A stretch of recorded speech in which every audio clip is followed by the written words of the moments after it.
Hi everyone, it's Anita with Ask Anita, where I get questions, various questions from all over the world.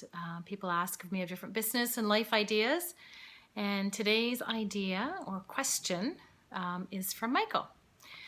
And Michael says over the holidays he spent a lot of time trying to balance life and work, and that's what happens when we have our business. And he's wondering how to work that out best.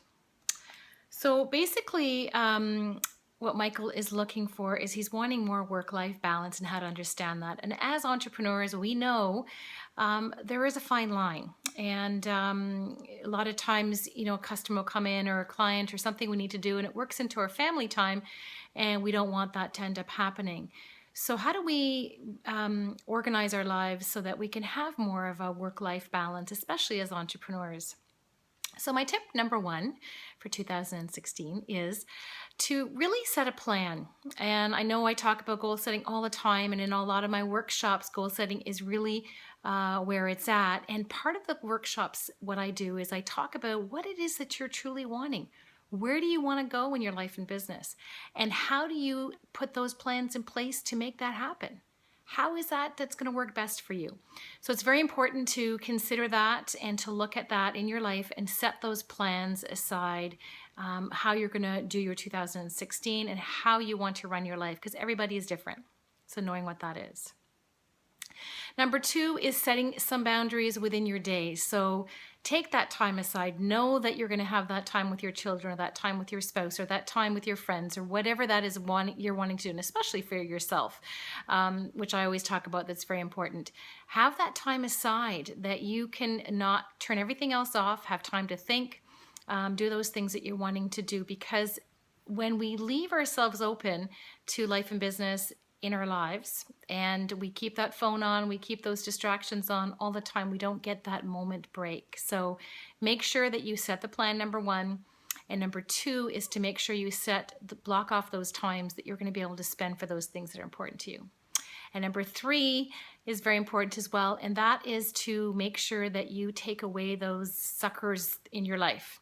You have to sit down and really look at what that is sucking time out of your life, because once time is gone, that's it.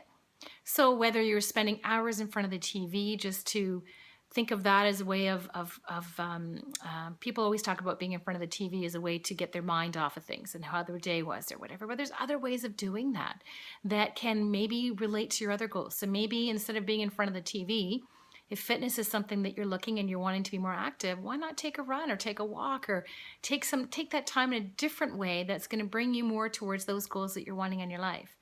Maybe it's those certain people, knowing that you need to take certain people out of your life. And I know it's a horrible thing to say, because we want to be there for people and we want to make sure that we help people, and I totally agree, but there's some times where we have to draw a line and we have to realize that we need to balance our days to be able to be resourceful and successful, and also be there for ourselves.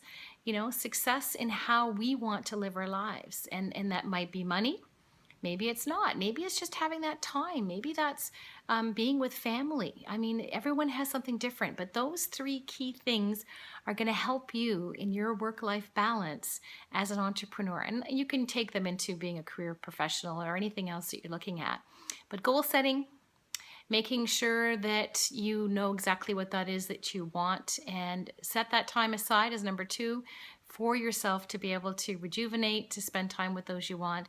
And number three, take away those areas of your life that are sucking the life and time out of you. So anyway, thank you very much. And it was great chatting with you again with today's Ask Anita.